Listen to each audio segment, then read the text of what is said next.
여러분 안녕하십니까, 정관용입니다. 많이들 놀라셨죠? 이 포항뿐 아니라 전국에 걸쳐 흔들림이 느껴져서 놀라고 불안해하신 분들 많을 텐데요. 경북 포항에서 발생한 규모 5.4의 지진, 역대 두 번째로 강한 지진입니다. 계속 불안해해야 하는 건지, 요즘 들어 지진이 왜 이렇게 잦은 건지 부산대학교 지질환경과학과 손문 교수의 설명 들어보시겠고요. 오늘 귀국한 이명박 전 대통령, 공항에선 별 이야기가 없었는데 적폐청산 수사와 관련해서 이 전 대통령이 수사를 받게 될 것인가 관심이 모아지고 있죠. 대표적 친이계 인사인 조혜진 전 의원 연결해서 이명박 전 대통령 측의 입장 들어보겠고요. 7시 5분 시작되는 2부에서는요. 서울시가 지난 6월에 발표한 미세먼지 정책, 이걸 정면 비판하고 나선 남경필 경기도지사의 목소리 함께 들어보겠고요. 안진걸의 이웃사람 코너에서는 아동복지시설에서 만 18세가 돼서 강제 퇴소당하는 그런 청소년들 어떻게 지내고 있는지 함께 좀 살펴보겠습니다. 잠깐 광고 듣고 시작하죠. 오늘 오후 2시 30분경 경북 포항에서 규모 5.4의 지진이 발생했죠. 벽이 갈라지고 창문이 부서지는 등 피해가 속출하고 있습니다. 5.8 규모의 경주 지진이 일어난 지 1년 만에 역대 두 번째로 큰 지진이 발생한 셈이죠. 자, 부산대학교 지질환경과학과 손문 교수를 연결해 봅니다. 교수님 안녕하세요. 예, 안녕하십니까. 부산에서는 진동이 좀 많이 느껴지셨을 것 같아요. 예, 그렇습니다. 저도 학교에 있는데요. 지진이 발생해가지고 건물이 흔들흔들했습니다. 큰 진동을 느꼈습니다. 예. 예. 여진이 계속되고 있죠, 지금? 예, 그런데 이게 여진인지 이게 좀 조심스럽습니다. 왜냐하면 우리가 전진, 본진, 여진을 구분을 할 때요. 예. 이게 다 지진이 다 끝난 이후에 결정하는 거거든요. 예. 그래서 예를 들어서 지금 5.4가 보다 더 큰 지진이 일어나면 이게 전진이 되는 겁니다. 그렇죠. 그러니까 예. 우리가 함부로 이렇게 잘못 이야기를 하면 예. 시민들이 안심하고 들어갔다가 더 큰 피해를 볼 수 있거든요. 예. 그래서 지금은 이게 전진인지 본진인지는 확신할 수가 없습니다. 그럼 언제쯤 돼야 이게 5.4가 본진이었다라고 하는 판정을 내리는 건 며칠 정도 걸리는 겁니까? 일단 최소한 2, 3일은 두고 봐야 될 것 같습니다. 이게 구마모토 지진에서도요. 예. 6.5 지진이 일어나고 이게 본진이라고 시민들한테 안심을 했는데 네. 이게 2, 3일 이틀 후에 7.3 규모의 지진이 발생했거든요. 네, 네. 그래서 더 큰 피해를 유발시켰습니다. 그게. 예, 예. 그러니까 이게 좀 조심스럽지 않나 이렇게 생각합니다. 2, 3일 내에 5.4보다 더 큰 지진이 날 가능성 분명히 열려 있다 이 말이군요. 예, 그렇습니다. 네. 가장 궁금한 건 지난해 5.8도 상당히 오랜만에 큰 강진이다 이렇게 우리가 말하지 않았습니까? 예, 예. 그리고 불과 1년 만에 지금 또 5.4 물론 또 앞으로 뭐가 어떻게 될지 모르겠습니다만 예. 자, 우리 한반도의 지진이 지금 계속 더 잦아지고 있는 겁니까? 어떤 겁니까? 지금 아마도 우리 특히 한반도 동남권 있죠. 예. 동남권의 지하에 있는 지각에 응력이 상당히 누적된 것 같습니다. 예. 이게 17세기 때 우리나라에 이 지역에서 큰 지진이 많이 일어났거든요. 예. 그때는 리터 규모로 보면 약 한 7.0 정도의 지진도 있었는데요. 어허. 그 이후에 한 400년 가까이 조용했단 말입니다. 예.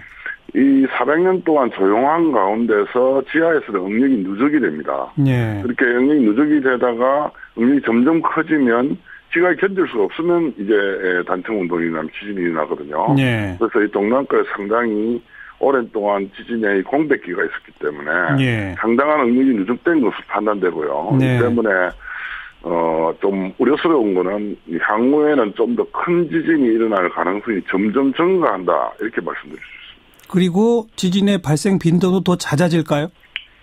그렇죠. 이게 원래 지진이라는 건 어떤 주기가 공백기가 끝나면 네. 이게 다발로 오는 경우가 있거든요. 예. 17세기 같은 경우도 한 100년 이상을 굉장히 많은 지진이 일어났습니다. 네. 그러니까 그럴 가능성도 있으니까 지금부터 우리가 철저히 대비해야 되지 않을까 이런 생각이 듭니다. 앞으로는 지진이 더 빈번하게 그리고 더 대규모 지진이 올 가능성 분명히 열려 있다. 또 그거군요. 예, 그렇습니다. 특히 그 동해안 지역 부분이 원자력 발전소가 많은 곳이지 않습니까? 예, 그렇습니다. 우리 원자력 발전소는 지금 어디까지 견디게 돼 있습니까? 이 원자력 발전소는 최근 원자력 발전소하고 과거 원자력 발전소 구분을 해야 되거든요. 예. 그래서 신골이 3, 4, 5기부터 해서 약 한 리터 기준으로 보면 한 7.0 이상을 견디게 되어 있습니다. 예. 그런데 과거 거는 그 지방가속도 0.2G로서 한 리터 기준으로 보면 6.5 정도밖에 못 견딥니다. 예. 그러니까 이게 과거 원전들이 지금 문제인 거죠. 예. 우리나라의 최대 잠재 지진 규모가 한 7.0으로 보거든요. 네. 만약에 운이 나쁘게 이런 오래된 원전 하부에서 지진이 난다면 이 원전이 과연 견딜 수 있을까 하는 생각이 좀 들거든요. 네. 그런 점에서 좀 우려스럽습니다. 과거 원전들이. 송 교수께서 지금 여러 가지 우리가 우려해야 할 대목을 짚어주시고 철저한 만반의 대비를 해야 한다 하셨는데 네. 어떤 대비를 어떻게 해야 합니까? 막막하네요. 그러니까 일단 원전에 대해서 말씀을 드리면요. 과거 원전은 지금 빨리 7.0 이상으로 보강을 해야 됩니다. 예. 보강을 해야 되고. 예. 다행히 우리나라에서는 7.5 이상의 지진이 일어날 가능성은 거의 없거든요. 우리 판의 경계에서 떨어져 있기 때문에. 예.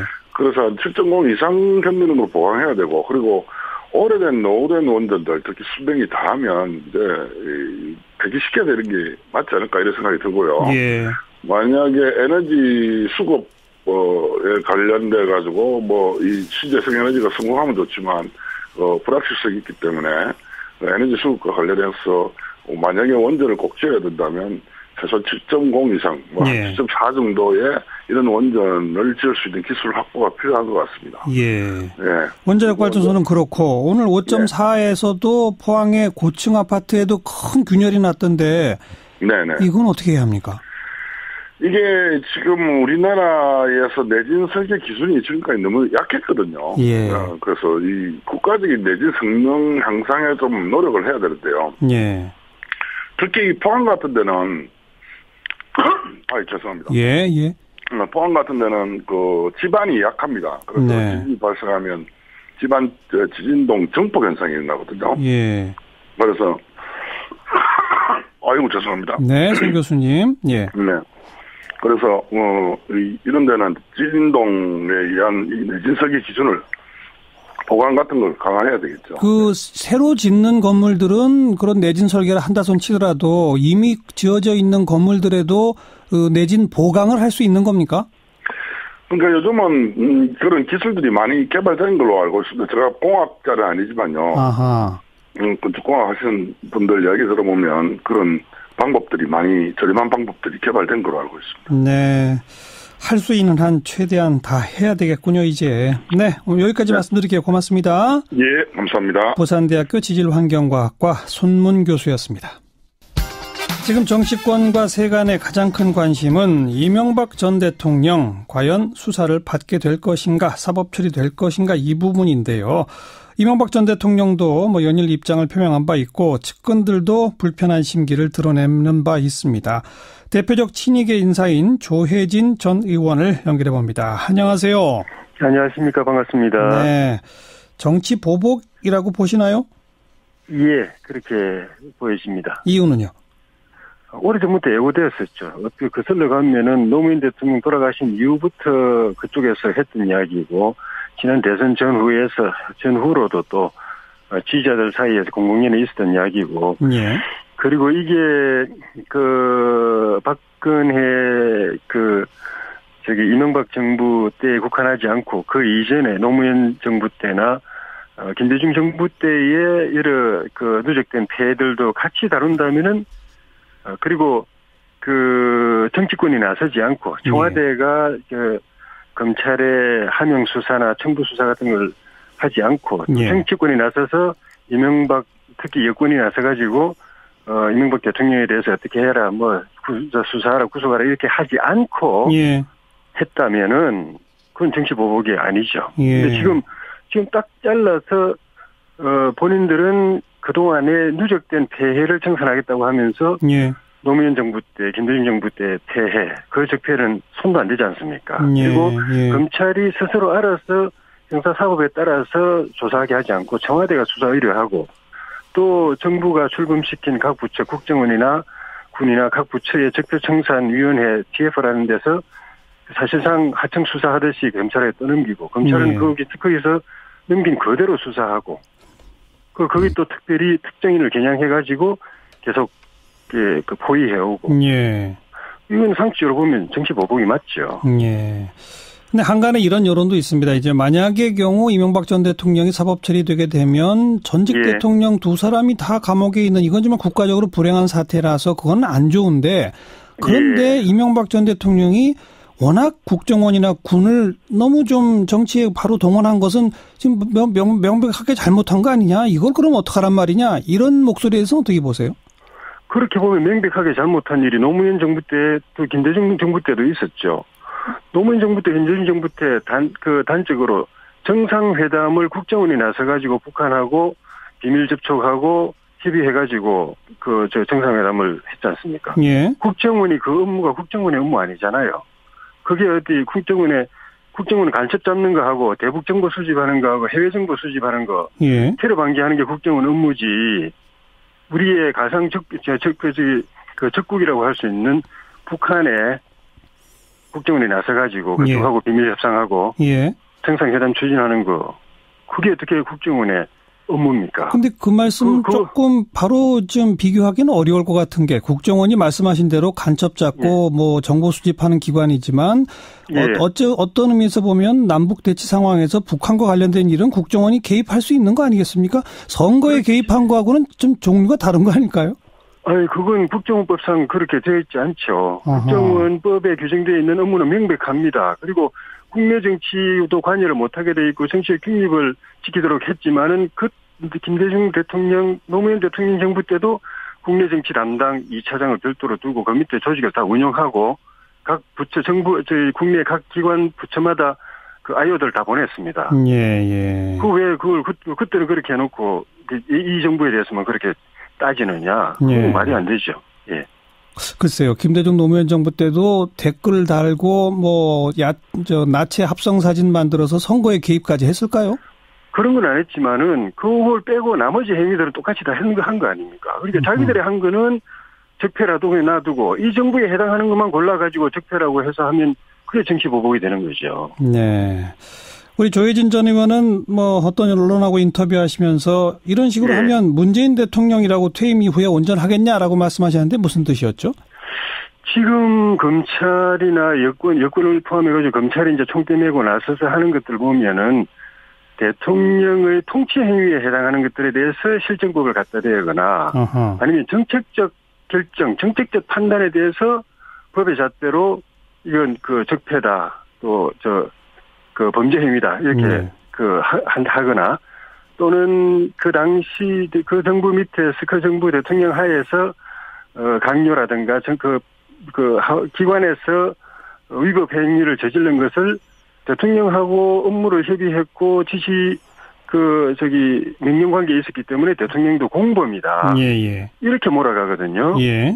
그러려면은 지금 문재인 대통령도 옛날에는 사실 이런 기준 이렇게까지 하진 않았습니다. 통치 행위를 실정법으로 다 단죄를 한다든가, 정책 자원 외교라든가, 사대강 사업이라든가 이런 정책적인 부분까지 범죄적 시각으로 접근한다든가, 정책이 타당했다 안 했다 이게 아니라 범법 행위다라고 접근한다든가, 또는 아래 사람이 잘못 저지른 일이 그 대통령과의 협의 과정이 있었기 때문에 대통령의 공범이다 이렇게까지는 안 갔거든요. 근데 지금 이 정부는 지금 이렇게 하고 있거든요. 근데 이 기준을 갖다 대면은 문재인 대통령뿐만 아니라 그 이후에 나오는 대통령들도 임기 중에 아무것도 안 하거나 아니면 뭐라도 하면은 나중에 걸리게 돼 있거나 그렇게 되는 거죠.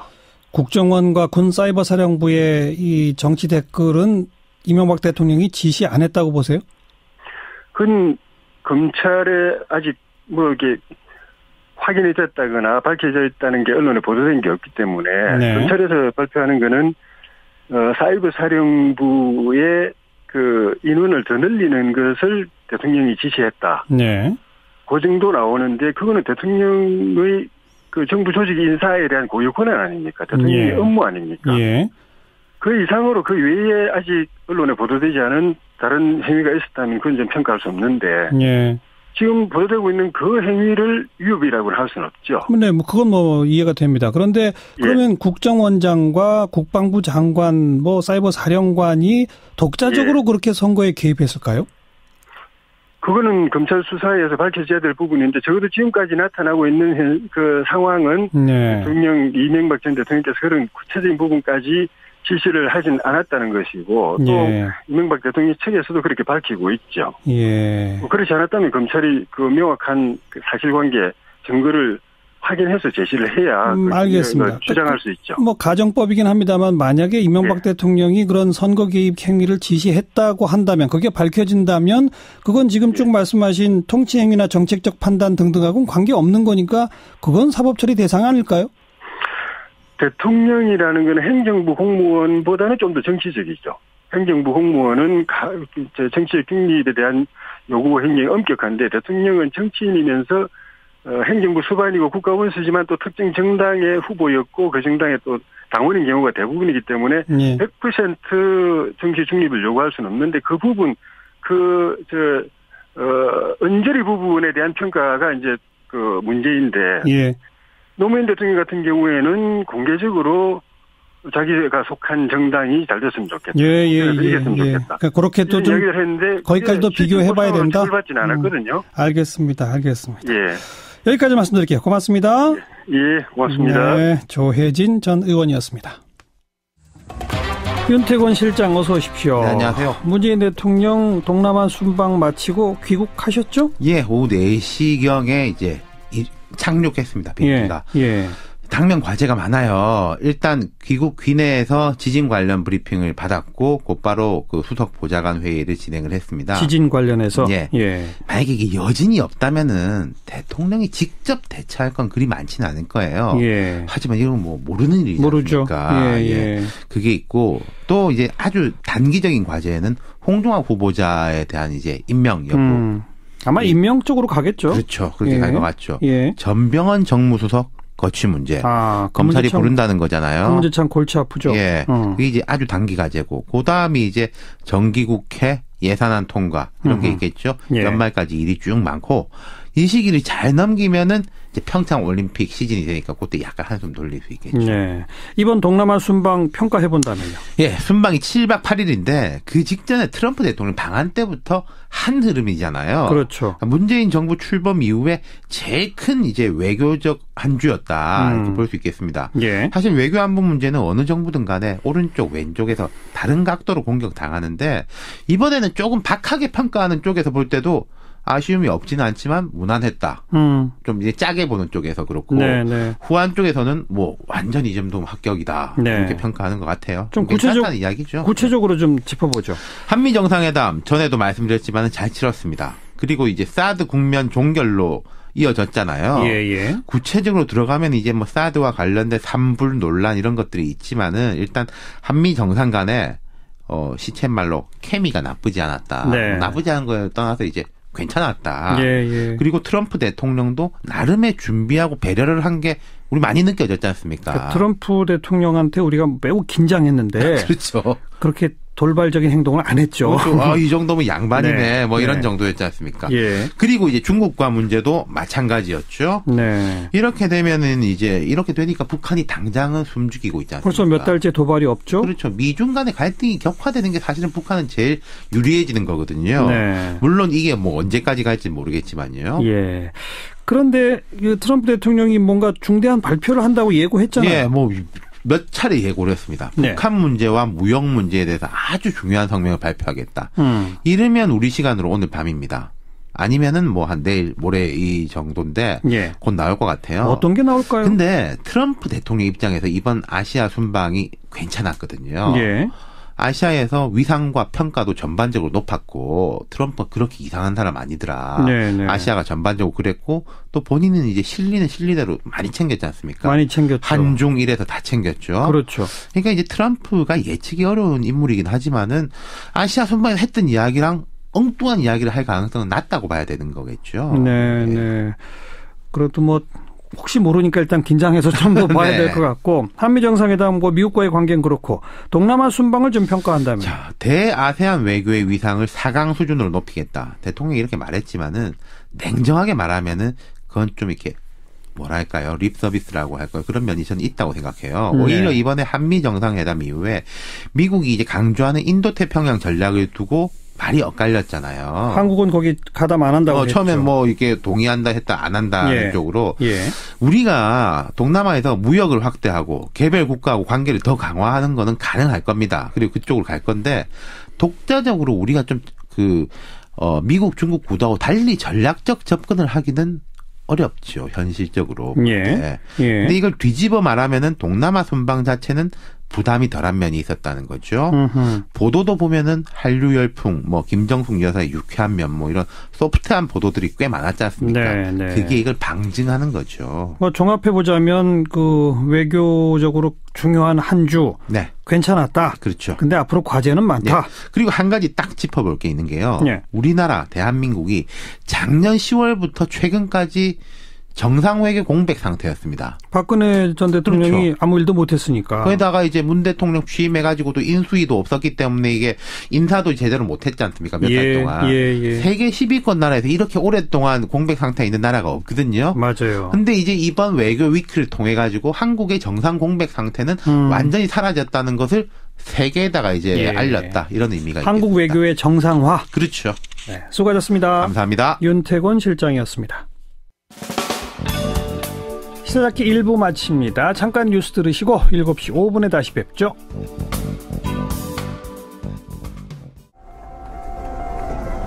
오늘 하루 화제가 된 뜬 뉴스들부터 정리해드립니다. CBS의 김현지 기자 안녕하세요. 네, 안녕하세요. 네, 첫 소식이요. 네, 날씨가 추워지면서 이미 김장을 시작하신 분들도 있으실 텐데요. 반가운 소식이 있습니다. 바로 이 김치를 담그는 문화가 무형문화재로 지정됐다는 겁니다. 네. 3년 전에 우리 김장 문화가 이미 유네스코 인류 무형문화유산으로 등재되기도 했는데요. 이번엔 국가무형문화재 133호로 지정됐습니다. 아하. 김치 담그기는 이 김장 문화보다도 더 넓은 개념으로 각 지역의 특색 있는 김치와 문화를 모두 포함한다고 합니다. 네. 특히 김치 담그기가 역사적으로 오랫동안 우리 문화의 중요한 요소였고 공동체 정신과 세대를 이어 전승되고 있다는 점이 높게 평가됐다고 합니다. 다만 고도의 기술이 필요하지 않고 우리나라 전역에서 계승되는 생활문화인 만큼 특정 보유자나 단체는 인정하지 않기로 했다 합니다. 네. 우리 모든 어머님들 다 우리 무형문화재 보유자네요. 그죠? 네, 그렇죠. 다음 뉴스요. 네, 다음은 방어 재판 소식입니다. 노량진 수산시장에서 일본산으로 오해를 받았던 토종방어가 재판 끝에 누명을 벗었다는 겁니다. 서울중앙지법은 오늘 방어 원산지를 허위로 표시했다는 혐의로 재판에 넘겨진 노량진 수산시장 상인 86명에게 무죄를 선고했습니다. 네. 이 방어의 억울한 누명은 지난해 초 한 먹거리 고발 프로그램에서 이들 상인이 일본산 방어를 국내산으로 속여 판다는 방송이 나가면서부터 시작됐는데요. 예. 하지만 재판부는 제보자가 증거자료로 제출한 동영상에서 방어 원산지를 속였다고 볼 만한 장면이 없고 제보자 진술도 일관되지 않다면서 무죄를 선고했습니다. 네. 이렇게 재판부가 주문을 읽자 노량진 상인들은 판사에게 감사합니다를 연일 외치면서 박수를 치고 환호했는데요. 웃으며 법정을 나온 노량진 상인 회장은 일본산 방어가 국산 방어보다 더 비싼데 그걸 왜 우리가 속여 팔겠냐며 지난 2년간의 마음고생을 털어냈습니다. 먹거리 고발 프로그램 철저한 사실 확인 잘 해야 됩니다. 자, 다음 뉴스는요? 네, 미국 의회 민주주의의 성소라 불리는 의사당이 성범죄 폭로 무대가 됐습니다. 네. 미국 할리우드에서 시작된 성추행 고발 캠페인 미투, 즉 나도 당했다는 운동에 미국 중진 현역 의원까지 가세한 겁니다. 캘리포니아주 사선인 린다 산체스 하원 의원은 몇 년 전 자신도 동료 의원으로부터 성추행을 당했다고 폭로했는데요. 가해자의 실명을 밝히진 않았지만 그가 현재도 의정 활동 중이라고 말해 긴장감이 커지고 있습니다. 이런 폭로가 혹시 다른 의원들한테도 번지고 있나요? 네, 그렇습니다. 이날 제키 스피어 민주당 하원 의원도 최소 2명의 현역 의원이 자신의 보좌관을 성추행했다고 증언했습니다. 아하. 나아가 자신 역시 의회 직원으로 일하던 시절 수석급 직원에게 성폭행을 당했다고 주장해 파장은 점점 더 커지고 있습니다. CNN 방송은 이와 함께 의회 근무 여성 50명을 대상으로 성추행 관련 면접 조사 결과를 전했는데요. 거의 모든 여성들이 당한 경험이 있거나 주변의 피해 사실을 알고 있다고 보도했습니다. 예. 이미 정가에선 평소 성추행 등으로 악명이 높은 의원들의 이름이 담긴 이른바 블랙리스트도 떠돌고 있는 것으로 알려졌고요. 현재 의회 내 성폭력 근절을 촉구하는 서명 운동도 벌어졌는데 지금까지만 벌써 1,500여 명이 서명한 것으로 전해졌습니다. 여기까지 수고하셨어요. 네, 감사합니다. CBS 김현지 기자였습니다. 서울시가 지난 6월에 미세먼지 대책을 발표한 바 있습니다. 초미세먼지 주의보가 발령될 경우에는 대중교통을 무료로 운행하도록 한다. 이게 핵심인데요. 며칠 뒤인 오는 20일부터 시행할 예정이었습니다. 그런데 오늘 남경필 경기도지사가 서울시의 미세먼지 대책, 이건 포퓰리즘적 미봉책이다. 동의 못한다. 경기도 차원의 미세먼지 대책을 따로 추진하겠다, 이런 입장을 밝혀서 지금 이 정책이 좌초될 위기에 놓였어요. 남경필 지사를 연결합니다. 안녕하세요. 네, 안녕하십니까. 네, 바로 시행 며칠 안 남았는데 이렇게 동의 못한다는 입장을 발표하신 이유가 뭡니까? 그동안 이 정책이 문제가 있다라는 얘기를 지속적으로 서울시 쪽에 했는데 네. 결국은 그냥 20일 되면 강행하겠다라는 그런 의사신 것 같아서 예.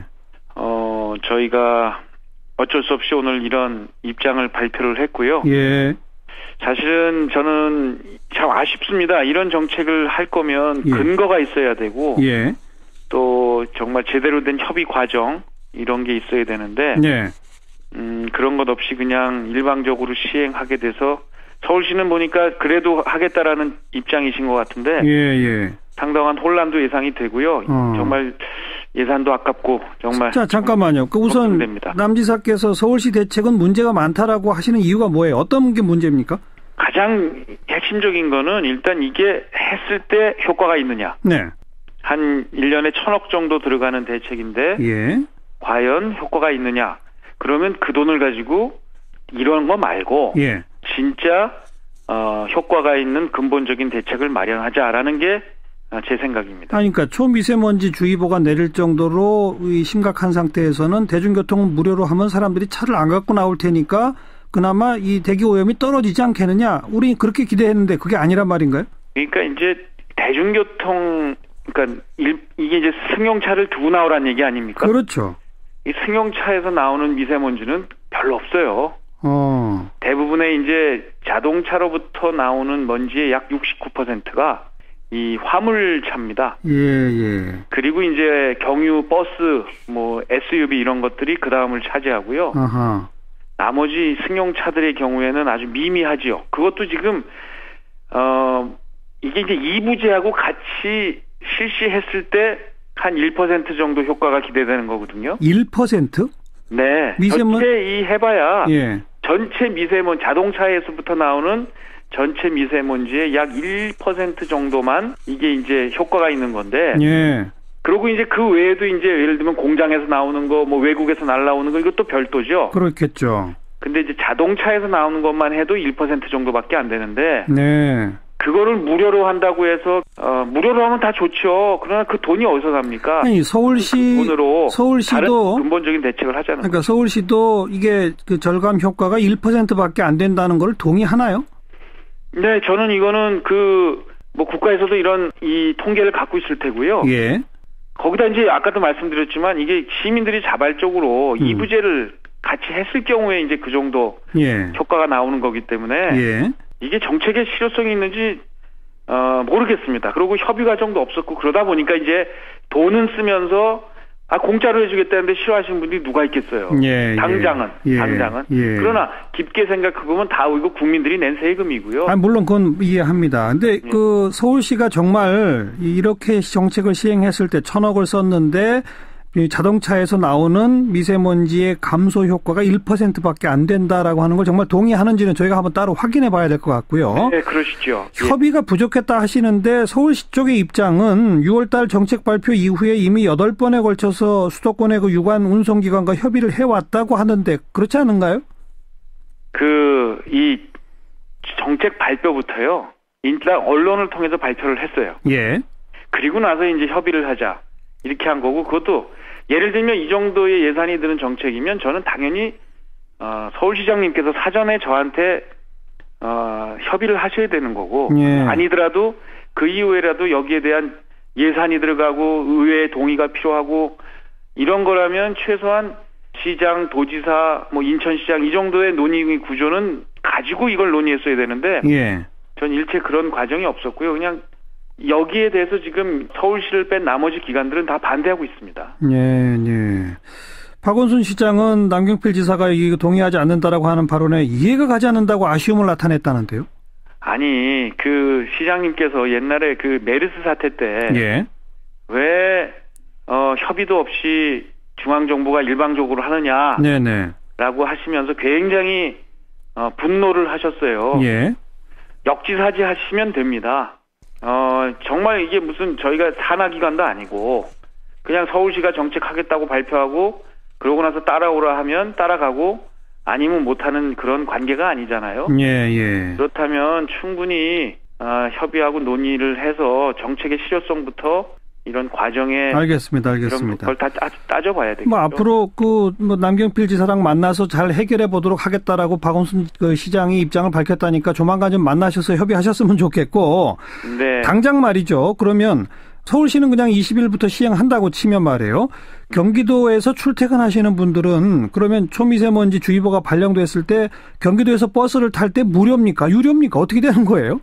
그것도 아주 헷갈립니다. 서울로 들어갈 때는 나중에 돈을 찍을 때 무료고 나올 때는 또 경기도에서 찍으면 유료고 이런 혼란스러운 상황이 올 텐데요. 예. 중요한 건 이겁니다. 유료 무료 이거 다 공짜로 하면 좋죠. 그러나 정책의 실효성이 없잖아요. 그 실효성에 대해서는 조금 전문적 분석이 필요할 것 같고. 그게 1%인지 2%인지 3%인지 그거는 약간의 해석의 차이를 서울시도 얘기할 수 있습니다만. 예. 거기에 1,000억 원을 이렇게 1년에 쓴다는 것이 과연 타당한 얘기냐. 예. 그것도 1,000억 원을 써서 개선돼 가는 게 아니라 이건 임시방편입니다. 알겠습니다. 저희로서는 좀 아쉽고 안타까울 뿐인 게 6월 달에 정책이 발표가 됐는데 지금 시행 닷새 앞두고 이런 혼란이 나온다? 왜 충분한 협의가 안 됐을까? 그건 사실 서울시 책임일지 경기도 책임일지는 모르겠습니다만 그거 참 아쉽네요. 일반 시민 입장에선.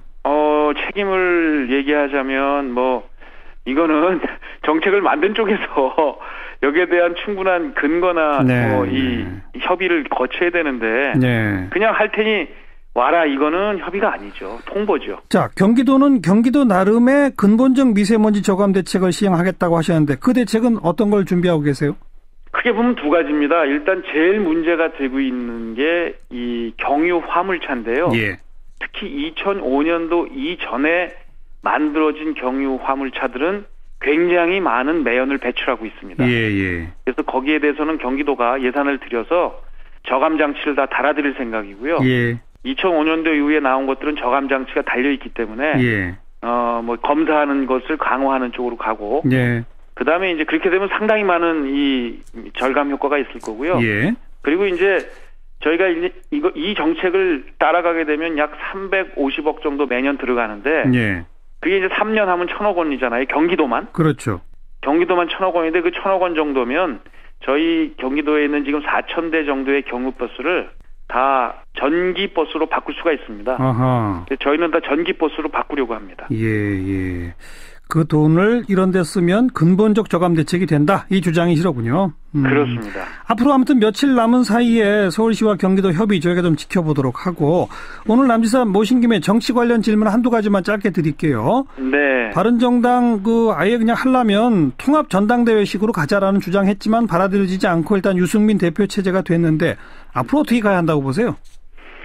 유승민 대표께서도 이제 이 통합과 관련된 문을 열고 아쉽습니다. 그런 말씀을 하실 거였으면 좀 대표 되기 전에 하셨으면 탈당 사태도 막을 수가 있었는데 어찌됐건 통합과 관련된 논의를 지금 하시겠다고 하니 잘 되기를 바라고 또 제가 할 수 있는 역할들은 하겠습니다.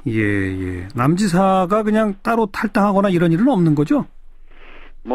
저희 같이 함께 노력하기로 했기 때문에 당분간 지켜보면서요. 정말 진전성 있는 통합 논의를 하는 건지 그냥 시간만 흐르는 건지 이런 것들은 잘 지켜봐야 되겠죠. 이게 지금 국가 전체가 혼란스러운데요. 그때 통합을 통한 이 제대로 된 국정에 대한 견제 이런 것들을 해나갈 필요가 있다는 생각은 갖고 있습니다. 네.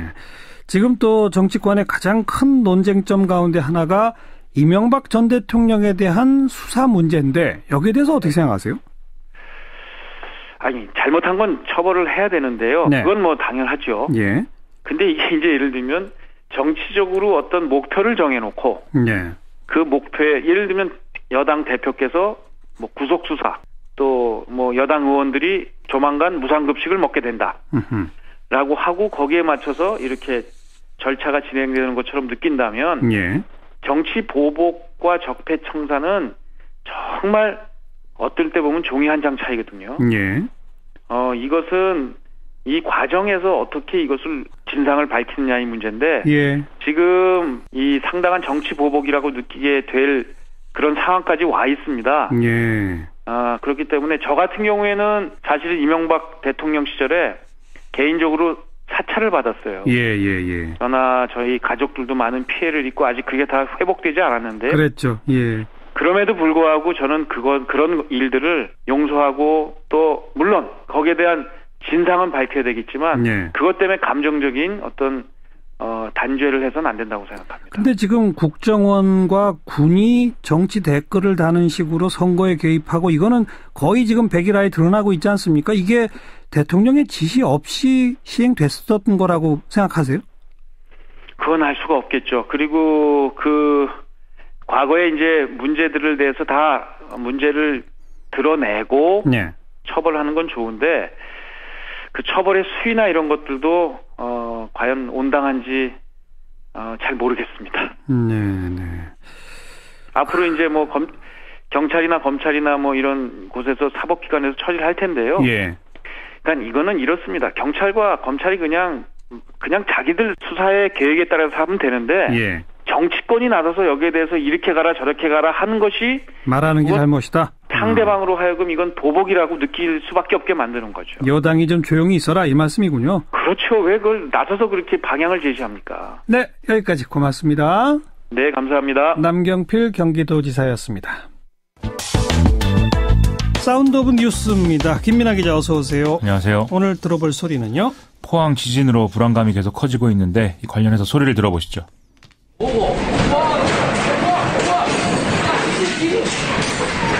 뭐고 이거?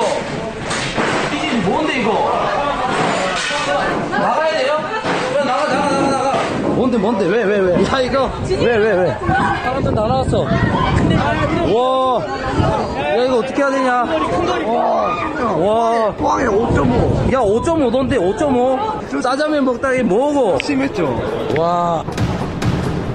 회사의 업무를 보고 있는데 좀 고층이라서 구구구구 하는 그런 큰 굉음이 나면서 좀 많이 흔들렸습니다. 직원들도 다 놀래서 다 나가고 이제 막 아파트가 막 무너질 것 같이 막 흔들리는 거예요. 막 창문이고 막 책상이 갈 것 없이 막 너무 흔들려서 그냥 바로 옷 걸치고 바로 저는 차로 내려왔거든요. 지금 도서관에서 공부를 하고 있었는데 주변 책들이 많이 떨어지면서 이제 완전 건물이 흔들렸었거든요. 건물 무너지는 줄 알았는데 책꽂이에 있는 책들 다 떨어지고요. 처음이에요. 계속 오시는 분들 좀 있었고요.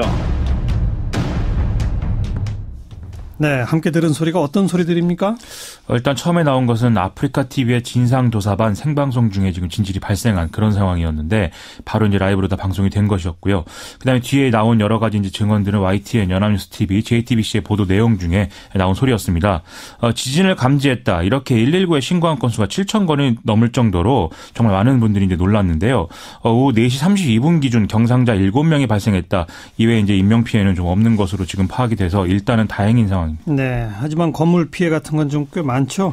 그렇습니다. 지난과 가까웠던 포항시의 경우에는 한 건물의 일부 벽체가 굉음을 내면서 떨어져서 아래 주차된 차량 여러 개를 파손했다. 이런 소식이 있고요. 이외에도 외벽이 갈라졌다든지 옥상 벽돌이 떨어졌다. 이런 피해들이 있었고요. 도로 균열로 상수도관이 파열되고 800여 가구의 전력 공급이 일시 중단되는 피해도 있었습니다. 네. 문화재들이 모여있는 경주, 안동의 경우에도 지진의 영향이 있었는데 일단 육안상 확인해 볼 때는 문화재 파손은 없다. 이렇게 문화재청이 밝히고 있고요. 울산의 신고리 원전 그리고 석유화학공단 등의 산단 일단은 피해가 없다라고는 하는데 좀 더 면밀히 파악을 해봐야 될 것 같습니다. 진동이 서울에서도 느껴질 정도였기 때문에 피해 상황을 집계하는 것에는 좀 시간이 걸리니까 더 지켜봐야 될 것 같습니다. 작년 경주 지진 때는 뭐 정부 대응이 늦고 미숙했다 이런 논란이 많았었는데 이번에는 어땠어요? 지난번과는 달리 긴급 재난 문자가 지진이 나자마자 이제 발송이 돼서 상당수 시민들이 좀 달라진 대응을 느낄 수 있었다 이렇게 말하고 있습니다. 예. 특히 서울 수도권 주민들은 뭐 지진의 영향보다 재난 문자를 받은 시간이 더 빨랐다 이렇게 얘기를 하고 있고요. 예. 문재인 대통령도 귀국길 전용기에서 지진 상황을 바로 보고를 받았고 귀국 직후에 지진 대응 관련 회의를 소집을 지시해서 이제 회의를 쭉 하는 그런 상황이었죠. 이렇게 뭔가 나아지는 모습이 있어야 국민들도 앞으로 안심할 수 있을 것 같습니다. 내일이 수능이라서 더 걱정인데요. 일단 정부는 내일 수능은 예정대로 치른다 이렇게 밝힌 상태인데요. 지진 피해가 있는 시험장의 경우에는 예비 시험장에서 시험 실시할 수 있다 이렇게 입장 밝히고 있습니다. 이 여진이 이어지는 상황이어서 수능 당일에 지진이 일어날 경우 이것도 배제할 수가 없는 상황인 게 문제죠. 정부는 일단 기상청 비상근무자를 통한 대처 가이드라인을 전국 시험장에 전달하도록 하고 있다 이렇게 설명하고 있는데요. 지진이 일어났다라는 이유로 시험장을 이탈하면 시험 포기자로 처리된다고 하니까 감독관 지시에 우선적으로 따라야 한다는 점 이거 수험생들이 기억을 해야 될 것 같습니다. 예. 물론 대피 등으로 지연된 시간만큼 시험 종료 시간은 연장된다고 하니까 뭐 그 부분에 한해서는 좀 안심해도 될 것 같습니다. 네. 다음 뉴스요.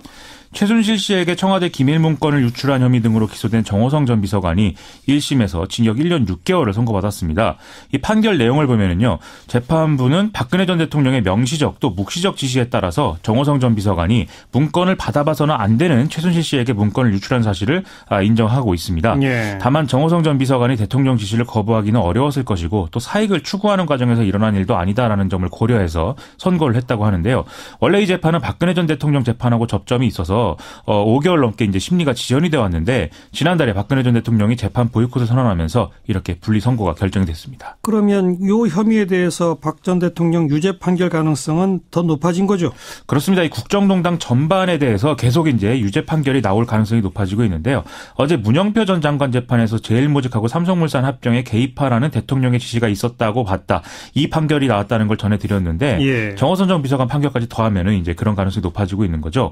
여기에 다음 달 6일 선고가 예정되어 있는 김종 전 문체부 2차관도 삼성의 한국동계스포츠영재센터 후원은 자신이 아니라 박근혜 전 대통령에 의한 것이다. 이렇게 주장을 하고 있거든요. 그래서 이래저래 뭔가 유죄 판결들을 피할 수 없는 그런 상황으로 가고 있다는 얘기 계속 나오고 있습니다. 또 국정원 특수활동비 상납. 여기서도 책임을 면할 수 없잖아요.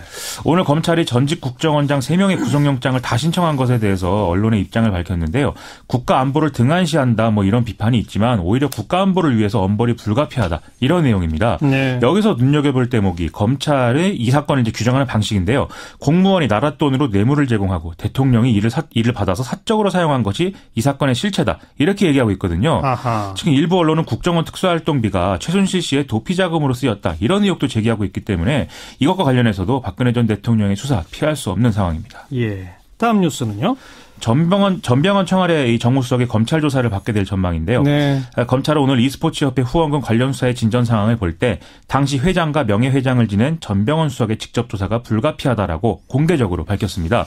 전병헌 수석의 그간 주장과는 달리 이 롯데옵션핑이 일개 비서관이었던 윤모 씨의 영향력만을 바라보고 주력 사업과도 거리가 먼 게임 관련 협회에 거액을 출연했을 가능성은 작다라고 판단했다는 건데요. 예. 검찰은 이 윤모 씨가 아무런 직함도 갖지 않은 상태에서 e스포츠협회 명의의 법인카드를 받아서 유흥비 등으로 1억 원 가까운 금액을 쓴 사실도 파악한 상태라고 합니다. 아하. 이 전반적으로 볼 때 e스포츠협회가 전병헌 수석 측근들에 의해서 좌지우지된 상황 이것은 적어도 분명해 보입니다. 전병헌 수석 입장 발표가 있었나요? 오늘 이제 전병헌 수석이 청와대 출입 기자들에게 입장문을 배포를 했는데요. 언제든 검찰에 나가서 소명할 준비가 돼 있고 검찰의 공정한 조사를 기대한다 이렇게 얘기를 하고 있습니다. 또 대통령에게 누를 끼치게 돼 송구스럽다. 한편으로는 사실 규명도 없이 사퇴부터 하는 풍토가 옳은 것인지 고민이 있다. 이렇게도 얘기를 하고 있습니다. 그 말은 사퇴는 안 한다는 건가요? 그렇죠. 전병헌 수석은 이번 사건과 관련해서 계속 결백을 주장하고 있고 지금 청와대 내부 회의에도 빠짐없이 참석하고 있다고 하는데요. 또 언론 보도에 대해서도 사실 왜곡이 있는 경우에는 언론 중재의 취소 등을 적극적으로 한다. 이런 입장을 아주 공세적으로 밝히고 있는 상황이죠. 반면 정치권 일각에서는 전병헌 수석의 사퇴 불가피한 거 아니냐 이런 얘기가 심심치 않게 나오고 있는데요. 예. 청와대나 여당이 나서서 뭐 적극적으로 방어해 줄 수 있는 그런 상황도 아니기 때문에 버틸 수단이 없을 거다라는 얘기죠. 좀 야당들도 연일 비난 수위를 높이고 있는데 현직 뭐 수석 비서관이 나가서 검찰 조사받은 전례가 사실상 없는 이만큼 좀 스스로 정리할 필요도 있다. 이런 얘기 좀 귀를 기울여야겠습니다. 네. 그리고 중국이 뭐 북한에 특사를 파견한다고요? 중국이 북한의 숭타오 공산당 대외연락부 부장을 특사로 파견하기로 했다는 소식인데요. 지난해 2월 달에 우다웨이 전 한반도 사무특별대표 겸 육자회담 수석대표를 파견한 이후에 1년 9개월 만에 이 중국 고위층이 북한에 가는 그런 셈입니다. 거의 2년이네요. 그렇죠. 김정은 집권 이후에 북중 관계가 별로 좋은 편이 아니었는데 이번 특사 파견이 북핵 문제 해결까지 이어질 수 있을 거냐 여기에 관심이 쏠리고 있습니다. 숭타오 어떤 사람이에요? 대외연락부장이라는 거 이제 국가보다 당이 우위인 중국에서는 장관급으로 볼 수 있는 국무원의 부장보다 지금 한 단계가 위거든요. 즉 우리에게 익숙한 왕위 외교부장보다도 이 사람이 높은 상황인 겁니다. 그래요? 그렇습니다. 또 숭타오는 시진핑 집권 시기에 주요 직책을 맡게 됐기 때문에 시진핑 중국 국가주석의 측근이다 이렇게도 평가받고 있어서 상당히 중요한 인물로 봐야 될 것 같습니다. 트럼프 대통령이 다녀간 후라는 점에서 뭔가 더 기대가 되네요. 여기서 좀 주목할 대목이 전략폭격기 등의 과한 배치를 가능하게 하는 국방수권법안이 미국 하원을 통과해서 상원 의결을 앞두고 있다는 점인데요. 또 트럼프 대통령의 북한 테러 지원국 재지정 이런 얘기도 나오고 있어서 좀 미국이 북한을 막다른 곳으로 몰아넣는 어떤 배드캅 이런 역할을 하고 중국이 특사 파견으로 국합 역할을 하는 이런 모양새가 되고 있다는 평가 나오고 있습니다. 예. 아울러서 북한은 오늘로 61일째 도발을 중단한 상태인데 지난번에 조셉 윤 미 국무부 대북정책 특별대표가 얘기하기를 북한이 60일 이상 도발 중단하면 대화 재개 신호를 해석할 수 있다. 이렇게 얘기한 바 있거든요. 그래요. 마침 이 사람은 어제부터 방한 중이기 때문에 좀 일단 변화의 가능성 이런 것들이 보이는 상황인 것 같습니다. 대화 국면 눈에 보이는군요. 그렇습니다. 수고하셨어요. 고맙습니다. 김민아 기자였습니다. 내일 추운 날씨에 또 지진까지 있어서 더 혼란스러울 것 같은데요. 내일 수능 보는 수험생 여러분들께 들려드립니다. 페퍼톤즈의 노래 행운을 빌어요. 어렵게 살아가는 우리 이웃들 돌아보는 안진걸의 이웃사람 코너인데요. 자, 이런저런 이유로 아동복지시설, 보육센터 이런 곳에서 지내고 있는 청소년들이 있죠. 그런데 만 18세가 되면 그런 시설을 나가야 합니다. 바로 퇴소 청소년, 보호 종결 아동 이렇게 부른다는데 이분들의 사정이 참 딱해요. 오늘 이 문제 짚어보겠습니다. 참여연대 안진걸 사무처장 어서 오세요. 네, 안녕하십니까. 네, 만 18세 되면 법상 강제로 나가야 되는 거죠. 예, 아동복지 16조에 그렇게 규정을 해놨네요. 근데 이번뿐만 아니라 예전에도 이제 이게 계속 문제가 됐었는데 만 18세 투표권이 쟁점이잖아요, 선생님. 그리고 우리 청취자들께서 잘 아시죠. 너무 어려서 못 주겠다는 거잖아요. 투표권은 너무 어려서 못 주겠다 그러면서 나가라고 그런다. 만 18세 나가서 이 험한 세상에서 혼자 살아라는 겁니다. 전 조금만 오늘 목소리를 좀 높일게요. 이건 아닌 것 같아요. 그러니까 예를 들면 조금 더 사회로 나갈 준비 만 19세, 20세까지 조금 더 늘려준다든지 그다음에 준비가 안 된 사람들은 철저히 예를 들면 바로 공공임대주택과 연결해가지고 그쪽 시설로 이렇게 보내가지고 자립을 철저히 지원해준다든지 뭐 대책부터 제가 먼저 얘기한 꼴이 됐는데 한 해 1,000명에서 많게는 2,000명의 퇴소 사실상 청소년들이잖아요. 매년 1,000명 이상. 정말 혼자 딱 세상에 내던져진 겁니다. 그러니까 또 그냥 무작정 나가라고 그러는 거예요. 그나마 조금 지원금을 주는 겁니까? 일부 지원금은 지자체마다 100만 원에서 500만 원 정도 줍니다. 이것도 지자체에다 맡겨놨습니다. 근데 보통 다른 나라 보면 아이나 청소년은 국가 단위로 같이 챙기거든요. 그래서 차등을 들 이유가 없잖아요. 차별을 줘서도 안 되고. 그런데 중앙정부가 하는 게 아니에요, 이건? 이걸 지방정부 사업을 해놨습니다. 그래서 마침 국회에 그 중앙정부 책임지고 하는 아동복지법 개정안도 제출이 됐긴 한데 최대치라고 해봐야 500만이라고 해봐야 500만 월세집을 못 들어갑니다. 보증금이 안 되죠. 그럼요. 지금 보증금이 기본적으로 서울 대도시만 해도 아무리 못 사는 집도 그러니까 열악한 시설도 1억 안팎을 요구하잖아요. 전세로는 그렇죠. 맞습니다. 그러니까 그래서 전세주택 지원 제도도 있긴 한데 8천만 원까지 전세 지원금 연 2% 대출해 준다는데 대출로 이것도 경쟁률도 치열하고 또 전세집 잡기도 요즘 쉽지가 않지 않습니까? 그다음에 이제 자립 지원 시설이 일부 있긴 하더라고요. 지원 시설? 그러니까 바로 이제 퇴소는 했는데 아동 보호 시설에서 길거리 살 수는 없으니까 혹시 어려운 아이들을 위해서 전국 12곳이 있습니다. 서울 3곳을 포함해가지고. 근데 전국에 12군데. 근데 정원이 385명입니다. 12곳 다 합해서? 아이고. 그러니까 1,000명에서 작을 때는 1,000명에서 많게는 2,000명까지 지금 어린이재단이나 이런 데서 추산하고 있는데. 그러니까 385명이니까 나머지는 알아서 다른 데로 가야 되는 겁니다. 자립을 해야 되는 겁니다. 정말로. 그러니까 고시원이라든지 쪽방이라든지 이런 데도 가는 것도 잘못하면. 그런데 가더라도 아무튼 단돈 얼마라도 월세를 내야 되고. 그럼요. 월세. 먹고 살아야 되고. 그 생활비를 어떻게 벌죠? 제가 잘 아는 분이 하는 고시텔 같은 데 가보면 거기 월세도 최소 35만 원에서 40만 원입니다. 그러니까요. 말이에요. 그래서 조사를 해보니까 대부분 이분들이 취업이 또 바로 안 돼요. 진학도 바로 안 되고 진학률도 또래 젊은이들에서 절반도 안 되고 취업도 그중에서 이제 50%가 안 되는데 그 50%도 소득이 120 얼마대밖에 안 됩니다. 근데 월세라든지 생활비로는 130만 원 이상이 나간대요. 우리가 도시생활 해봐서 알잖아요. 실제로 100만 훌쩍 넘게 들어가잖아요. 그중에서 주거비가 제일 문제가 됩니다. 제가 방금 말씀드린 고시원이나 단어 없는데 고시원을 약간 개조한 고시텔만 해도 35만 40만 원 기본적으로 들어가거든요. 월세가. 그러니까 이 상태에서는 살 수 없는데 일단 만 18세 세상 나가라 해놓고 1,000명에서 2,000명까지를 그 다음에 도저히 못 사는 사람은 385명만 수용하고 나머지는 정말 이러다가 잘못하면 탈선이 되기도 하는 거고 잘못하면 노숙인으로 전락하기도 하는 거잖아요. 어떻게 우리가 이런 상황을 방치하고 있는 것인지 제 스스로도 좀 반성도 해보고 좀 목소리를 높이게 되네요. 대학이나 뭐 이런 데 진학률이 또래보다도 절반도 안 된다고 그랬잖아요. 네, 맞습니다. 그나마 그렇게 대학이나 전문대학이라도 나와야 또 취업이 쉬울 텐데. 그러니까요. 그것도 안 되니까 또 취업은 더 어렵고. 악순환에 빠지는 거죠. 결국은 아르바이트를 주로 하겠군요. 그렇죠. 단순 노동을 하게 되죠. 그러니까 취업을 해도 절반 정도밖에 취업을 못 하는데 취업을 해봐야 월 소득이 100에서 150만 원 사이가 대부분이라고 이렇게 나와 있습니다.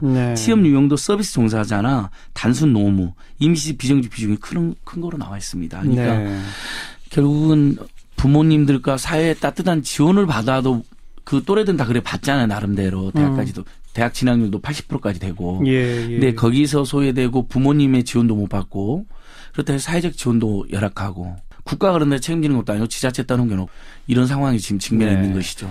실제로 이런 그 보육시설에 오래 지내다가 퇴소해서 지금 한 2년째 서울에 있는 그 민간 자립생활관에서 생활하고 있는 한 분 지금 전화로 연결해서 이야기를 좀 듣겠습니다. 익명으로 연결합니다. 여보세요? 네, 안녕하세요. 네, 지금 나이가 몇 살이죠? 지금 22살입니다. 학생이에요? 올해 2월에 대학교를 졸업해가지고 현재는 구직활동 중입니다. 2년제 대학을 졸업했군요. 네. 어떤 일을 하고 싶어요? 어떤 직장을 지금 찾고 있습니까? 어떤 직종이든 그냥 딱히 가리지는 않는데 좀 구하기가 힘들어가지고 고민하고 있습니다. 2월에 졸업했는데 지금 11월이니까 벌써 한참 됐는데 아직도 직장을 못 잡고 있다. 그렇죠? 네. 그 민간 자립생활관에서 생활하면 일단 주거비는 안 드는 거죠? 네. 그래도 생활비는 필요할 텐데 어떻게 충당하고 있어요? 지금 구직활동하면서 그냥 아르바이트도 같이 하고 있거든요. 또 충당하고 있습니다. 어떤 아르바이트를 해왔어요 그동안? 지금 뭐 고깃집도 해봤고 웨딩홀도 해봤고 지금 현재는 영화관 이렇게 하고 있습니다. 네. 이전에 보육시설에서는 얼마나 지낸 거예요? 제가 다른 친구들보다는 좀 오래 있었는데요. 17년 정도 있었습니다. 아주 갓난 때부터 17년 동안 보육시설에 있다가 나와서 지금 자립생활관 2년, 그렇죠? 네. 그 보육시설에서 이제 만 18세가 돼가지고 같이 퇴소한 친구들은 몇 명이에요? 한 7명 정도 있었던 것 같아요. 그 7명들도 다 지금 그런 자립생활관 이런 데 있어요? 그렇지 않아요? 지금 그 친구들은 아무래도 그 시설에 있을 때 좀 답답한 느낌을 많이 받았는지 지금은 독립해서 지금 따로 살고 있습니다. 그러면 지금 그 7명 가운데 연결된 친구만 자립생활관으로 간 거군요. 네. 왜 자립생활관으로 갔어요? 대학교에서 공부를 하려고 하는데 이게 아무래도 경제적으로 도움을 받아야 돼서 이렇게 알아보다가 이렇게 자립생활관에 오게 됐습니다. 그러면 그 같이 퇴소한 친구들 독립했다면은 지금 어떻게들 지내요? 연락 좀 합니까? 가끔 연락하는데 그냥 대부분 다 아르바이트 이렇게 하면서 지내고 있다고 하더라고요. 그러면 다들 자기가 방 구해서 있는 거예요?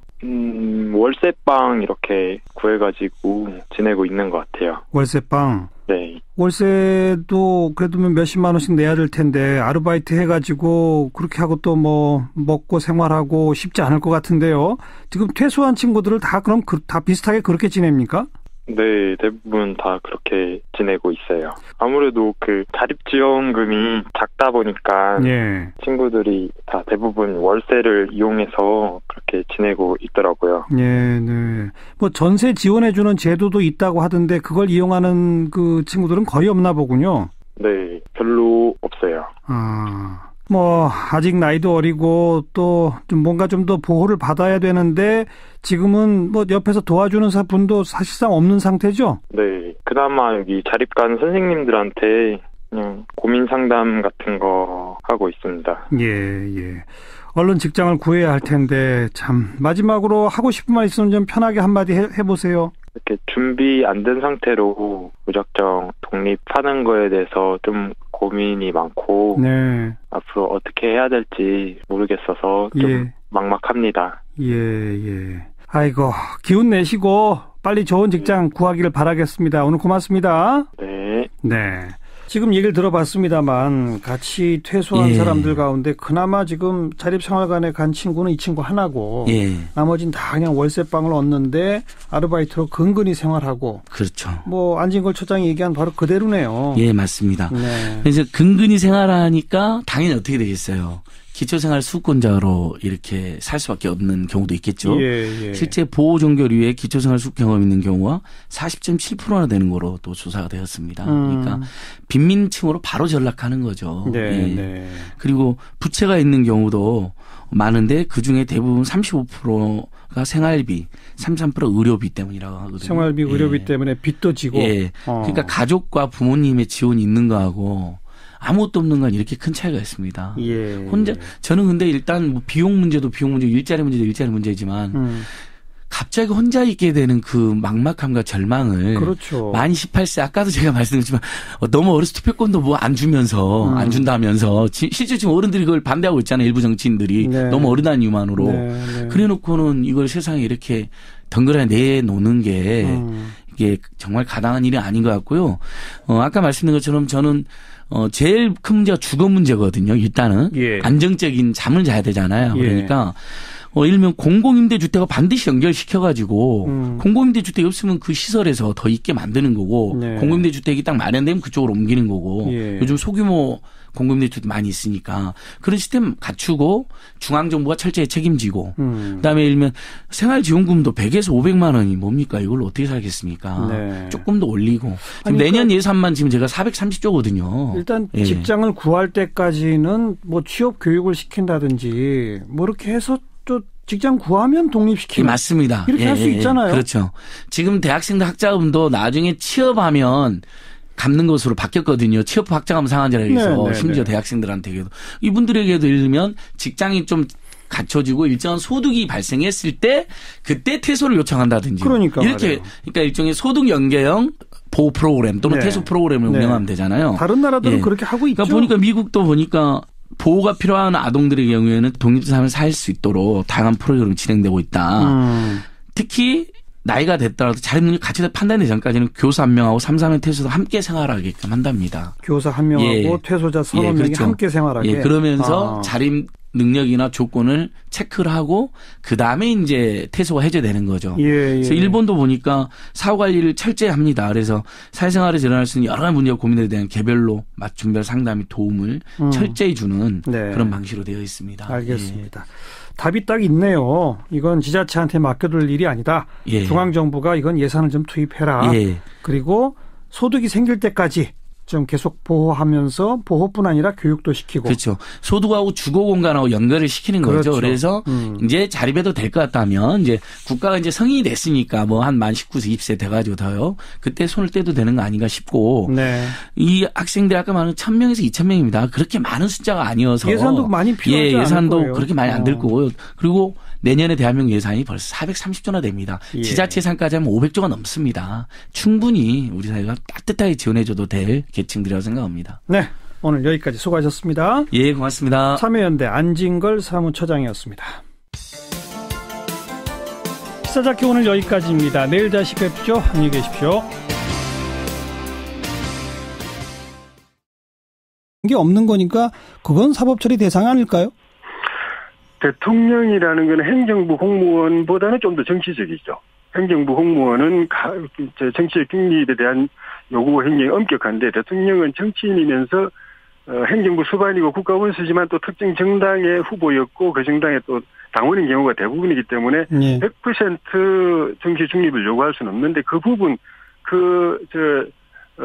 언저리 부분에 대한 평가가 이제 그 문제인데 노무현 대통령 같은 경우에는 공개적으로 자기가 속한 정당이 잘 됐으면 좋겠다. 이겼으면 좋겠다. 그러니까 그렇게 또 좀 거기까지도 비교해봐야 된다. 받지는 않았거든요. 알겠습니다. 예. 여기까지 말씀드릴게요. 고맙습니다. 예, 고맙습니다. 네, 조혜진 전 의원이었습니다. 윤태권 실장 어서 오십시오. 네, 안녕하세요. 문재인 대통령 동남아 순방 마치고 귀국하셨죠? 예, 오후 4시경에 이제 착륙했습니다. 비행기가. 당면 과제가 많아요. 일단 귀국 귀내에서 지진 관련 브리핑을 받았고 곧바로 그 수석 보좌관 회의를 진행을 했습니다. 지진 관련해서? 만약에 이게 여진이 없다면은 대통령이 직접 대처할 건 그리 많지는 않을 거예요. 하지만 이건 뭐 모르는 일이지 않습니까? 그게 있고 또 이제 아주 단기적인 과제에는 홍종학 후보자에 대한 이제 임명 여부. 아마 임명 쪽으로 가겠죠. 그렇죠. 그렇게 갈 것 같죠. 전병헌 정무수석 거취 문제.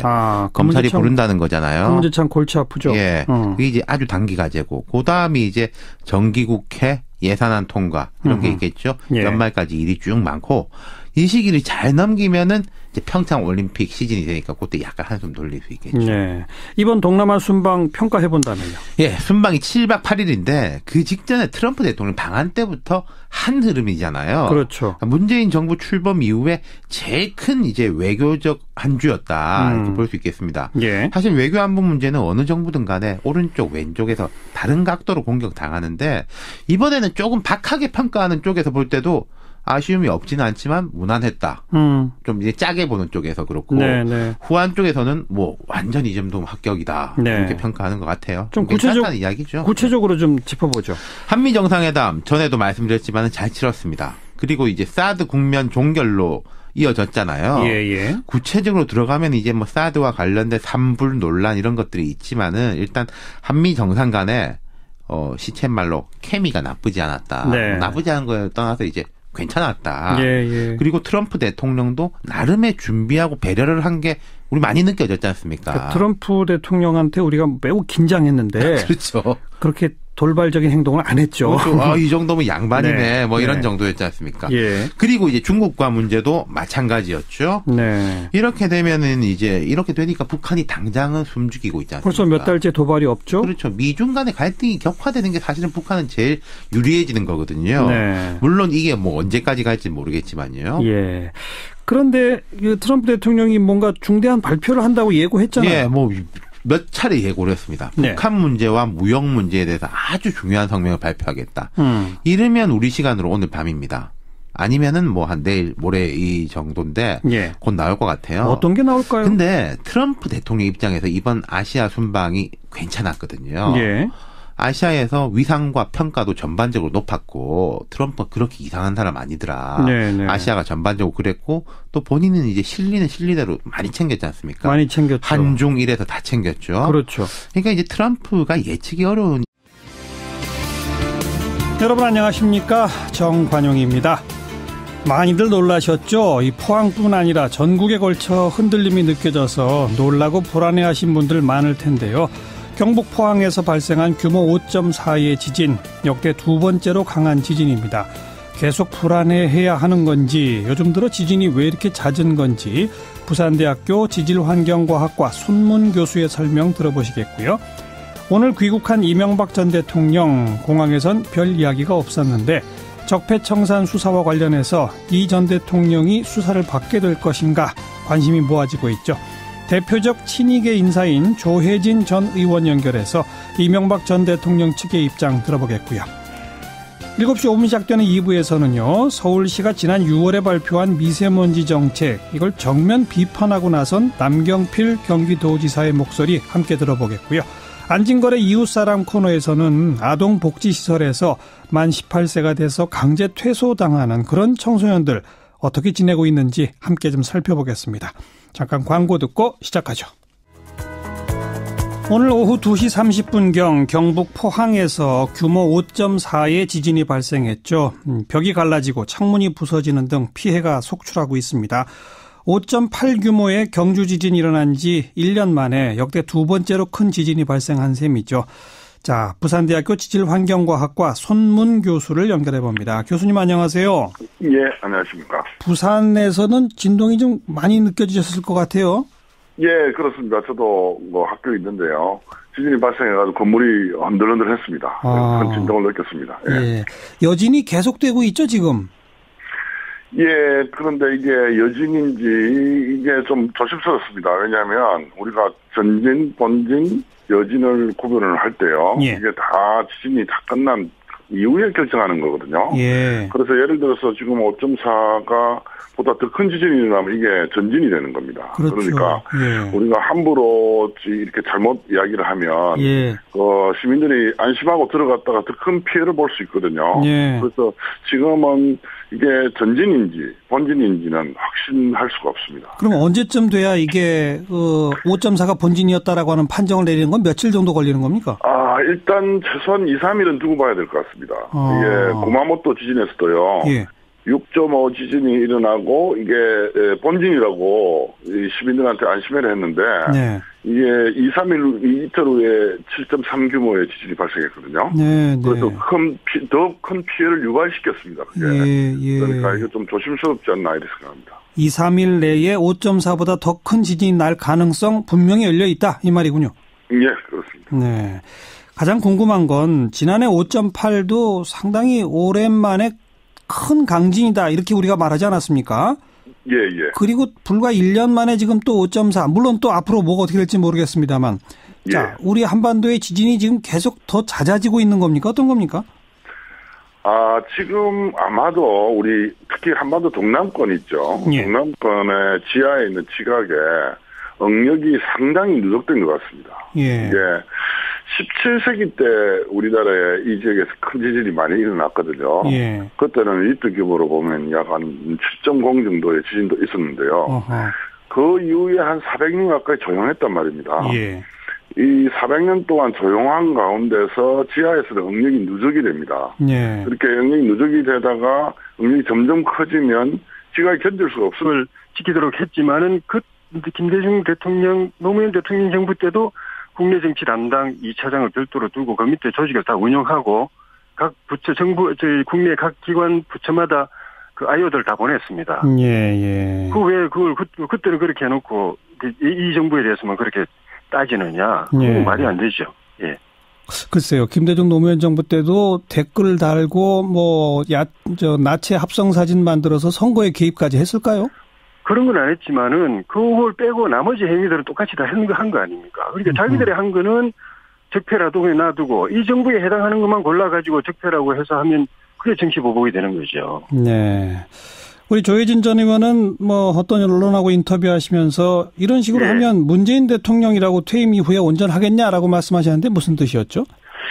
지금 검찰이나 여권을 포함해가지고 검찰이 이제 총대 메고 나서서 하는 것들 보면은 대통령의 통치 행위에 해당하는 것들에 대해서 실정법을 갖다 대거나 아니면 정책적 결정, 정책적 판단에 대해서 법의 잣대로 이건 적폐다, 또 범죄 행위다 이렇게 하거나 또는 그 당시 그 정부 밑에서 그 정부 대통령 하에서 강요라든가 기관에서 위법 행위를 저지른 것을 대통령하고 업무를 협의했고 명령 관계에 있었기 때문에 대통령도 공범이다. 예. 이렇게 몰아가거든요. 예. 그러려면은 지금 문재인 대통령도 옛날에는 사실 이런 기준 이렇게까지 하진 않았습니다. 통치 행위를 실정법으로 다 단죄를 한다든가, 예. 정책 자원 외교라든가, 사례강 사업이라든가 이런 정책적인 부분까지 범죄적 시각으로 접근한다든가, 예.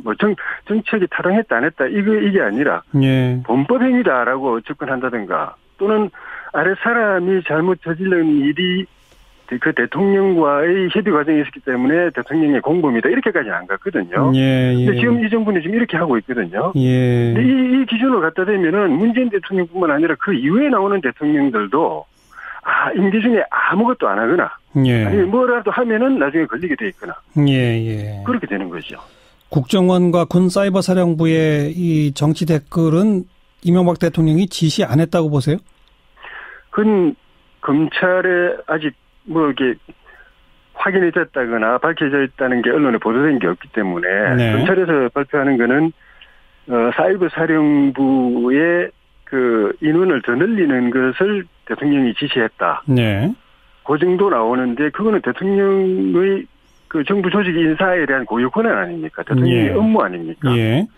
그 이상으로 그 외에 아직 언론에 보도되지 않은 다른 행위가 있었다면 그건 좀 평가할 수 없는데 예. 지금 보도되고 있는 그 행위를 위협이라고는 할 수는 없죠. 네, 뭐 그건 뭐 이해가 됩니다. 그런데 그러면 예. 국정원장과 국방부 장관, 뭐 사이버 사령관이 독자적으로 예. 그렇게 선거에 개입했을까요? 그거는 검찰 수사에서 밝혀져야 될 부분인데 적어도 지금까지 나타나고 있는 그 상황은 네. 대통령 이명박 전 대통령께서 그런 구체적인 부분까지 지시를 하진 않았다는 것이고 또 예. 이명박 대통령 측에서도 그렇게 밝히고 있죠. 예. 그렇지 않았다면 검찰이 그 명확한 그 사실관계 증거를 확인해서 제시를 해야 알겠습니다. 주장할 수 있죠. 뭐 가정법이긴 합니다만 만약에 이명박 예. 대통령이 그런 선거 개입 행위를 지시했다고 한다면 그게 밝혀진다면 그건 지금 쭉 말씀하신 통치 행위나 정책적 판단 등등하고는 관계는 이제 단층 운동이나 지진이 나거든요. 예. 그래서 이 동남아에 상당히 오랜 동안 지진의 공백기가 있었기 때문에 예. 상당한 응력이 누적된 것으로 판단되고요. 네. 이 때문에 좀 우려스러운 거는 향후에는 좀 더 큰 지진이 일어날 가능성이 점점 증가한다 이렇게 말씀드릴 수 있습니다. 그리고 지진의 발생 빈도도 더 잦아질까요? 그렇죠. 이게 원래 지진이라는 건 어떤 주기가 공백기가 끝나면 네. 이게 다발로 오는 경우가 있거든요. 예. 17세기 같은 경우도 한 100년 이상을 굉장히 많은 지진이 일어났습니다. 네. 그러니까 그럴 가능성도 있으니까 지금부터 우리가 철저히 대비해야 되지 않을까 이런 생각이 듭니다. 앞으로는 지진이 더 빈번하게 그리고 더 대규모 지진이 올 가능성 분명히 열려있다. 또 그거군요. 예, 그렇습니다. 특히 그 동해안 지역 부분이 원자력 발전소가 많은 곳이지 않습니까? 예, 그렇습니다. 우리 원자력 발전소는 지금 어디까지 견디게 되어 있습니까? 이 원자력 발전소는 최근 원자력 발전소하고 과거 원자력 발전소 구분을 해야 되거든요. 예. 그래서 신골이 3, 4, 5기부터 해서 약 한 리터 규모로 보면 한 7.0 이상을 견디게 되어 있습니다. 예. 그런데 과거 거는 그 지방 가속도 0.2G로서 한 리터 규모로 보면 6.5 정도밖에 못 견딥니다. 예. 그러니까 이게 과거 원전들이 지금 문제인 거죠. 예. 우리나라의 최대 잠재 지진 규모가 한 7.0으로 보거든요. 네. 만약에 운이 나쁘게 이런 오래된 원전 하부에서 지진이 난다면 이 원전이 과연 견딜 수 있을까 하는 생각이 좀 들거든요. 네. 그런 점에서 좀 우려스럽습니다. 과거 원전들이. 송 교수께서 지금 여러 가지 우리가 우려해야 할 대목을 짚어주시고 철저한 만반의 대비를 해야 한다 하셨는데 어떤 대비를 어떻게 해야 합니까? 막막하네요. 그러니까 일단 원전에 대해서 말씀을 드리면요. 과거 원전은 지금 빨리 7.0 이상으로 보강을 해야 됩니다. 예. 보강을 해야 되고. 예. 다행히 우리나라에서는 7.0 이상의 지진이 일어날 가능성은 거의 없거든요. 우리 판의 견기에서 떨어져 있기 때문에. 예. 그래서 7.0 이상 견디는 걸 보강해야 되고, 그리고 오래된 원전들, 특히 수명이 다하면 이제 폐기시켜야 되는 게 맞지 않을까 이런 생각이 들고요. 예. 만약에 에너지 수급에 관련돼 가지고 이 신재생 에너지가 성공하면 좋지만 불확실성이 있기 때문에 에너지 수급과 관련해서 만약에 원전을 꼭 지어야 된다면 최소 7.0 이상, 예. 7.4 정도의 이런 원전을 지을 수 있는 기술 확보가 필요한 것 같습니다. 예. 원자력 발전소는 그렇고 오늘 5.4에서도 포항의 고층 아파트에도 큰 균열이 났던데 네네. 이건 어떻게 해야 합니까? 이게 지금 우리나라에서 내진 설계 기준이 지금까지 너무 약했거든요. 예. 그래서 이 국가적인 내진 성능 향상에 좀 노력을 해야 되는데요. 예. 특히 이 포항 같은 데는 죄송합니다. 예. 포항 같은 데는 지반이 약합니다. 그래서 지진이 발생하면 지반 지진동 정폭 현상이 일어나거든요. 예. 그래서 죄송합니다. 네, 송 교수님. 예. 네. 그래서 이런 데는 지진동에 의한 이 내진 설계 기준을 보강 같은 걸 강화해야 되겠죠. 새로 짓는 건물들은 그런 내진 설계를 한다 손 치더라도 이미 지어져 있는 건물들에도 내진 보강을 할 수 있는 겁니까? 그러니까 요즘은 그런 기술들이 많이 개발된 걸로 알고 있습니다. 제가 공학자는 아니지만요. 아하. 건축공학 하시는 분들 이야기 들어보면 그런 방법들이 저렴한 방법들이 개발된 걸로 알고 있습니다. 네. 할 수 있는 한 최대한 다 해야 되겠군요, 이제. 네. 오늘 여기까지 말씀드릴게요. 고맙습니다. 예, 감사합니다. 부산대학교 지질환경과학과 손문 교수였습니다. 지금 정치권과 세간의 가장 큰 관심은 이명박 전 대통령 과연 수사를 받게 될 것인가, 사법 처리될 것인가 이 부분인데요. 이명박 전 대통령도 연일 입장을 표명한 바 있고 측근들도 불편한 심기를 드러내는 바 있습니다. 대표적 친이계 인사인 조혜진 전 의원을 연결해 봅니다. 안녕하세요. 안녕하십니까. 반갑습니다. 네. 정치 보복이라고 보시나요? 예, 그렇게 보여집니다. 이유는요?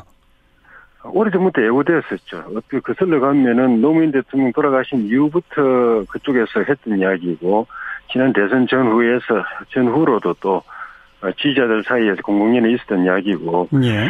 그리고 이게 박근혜 이명박 정부 때에 국한하지 않고 그 이전에 노무현 정부 때나 김대중 정부 때의 여러 누적된 폐해들도 같이 다룬다면은 그리고 정치권이 나서지 않고 청와대가 검찰의 하명 수사나 청부 수사 같은 걸 하지 않고 정치권이 나서서 특히 여권이 나서가지고 이명박 대통령에 대해서 어떻게 해라, 수사하라, 구속하라 이렇게 하지 않고 했다면은 그건 정치 보복이 아니죠. 근데 지금 딱 잘라서 본인들은 그동안에 누적된 폐해를 청산하겠다고 하면서 노무현 정부 때, 김대중 정부 때 폐해, 그 적폐는 손도 안 대지 않습니까? 그리고 검찰이 스스로 알아서 형사사법에 따라서 조사하게 하지 않고 청와대가 수사 의뢰하고 또 정부가 출범시킨 각 부처, 국정원이나 군이나 각 부처의 적폐청산위원회 TF라는 데서 사실상 하청 수사하듯이 검찰에 떠넘기고 검찰은 거기서 넘긴 그대로 수사하고 거기 또 특별히 특정인을 겨냥해가지고 계속 포위해오고. 예. 이건 상식적으로 보면 정치 보복이 맞죠. 예. 근데 한간에 이런 여론도 있습니다. 이제 만약의 경우 이명박 전 대통령이 사법 처리되게 되면 전직 대통령 두 사람이 다 감옥에 있는 이건 정말 국가적으로 불행한 사태라서 그건 안 좋은데 그런데 이명박 전 대통령이 워낙 국정원이나 군을 너무 좀 정치에 바로 동원한 것은 지금 명백하게 잘못한 거 아니냐? 이걸 그럼 어떡하란 말이냐? 이런 목소리에서 어떻게 보세요? 그렇게 보면 명백하게 잘못한 일이 노무현 정부 때 또 김대중 정부 때도 있었죠. 노무현 정부 때, 김대중 정부 때 단적으로 정상회담을 국정원이 나서가지고 북한하고 비밀 접촉하고 협의해가지고 정상회담을 했지 않습니까? 예. 국정원이 그 업무가 국정원의 업무 아니잖아요. 그게 국정원을 간첩 잡는 거 하고 대북 정보 수집하는 거 하고 해외 정보 수집하는 거, 테러 방지하는 게 국정원 업무지. 우리의 가상 적국이라고 할 수 있는 북한에 국정원이 나서가지고 그쪽하고 비밀 협상하고 정상회담 추진하는 거, 그게 어떻게 국정원의 업무입니까? 근데 그 말씀은 조금 바로 좀 비교하기는 어려울 것 같은 게 국정원이 말씀하신 대로 간첩 잡고 정보 수집하는 기관이지만 어떤 의미에서 보면 남북 대치 상황에서 북한과 관련된 일은 국정원이 개입할 수 있는 거 아니겠습니까? 선거에 개입한 거하고는 좀 종류가 다른 거 아닐까요? 아니, 그건 국정원법상 그렇게 되어 있지 않죠. 국정원법에 규정되어 있는 업무는 명백합니다. 그리고 국내 정치도 관여를 못하게 되어 있고 정치의 중립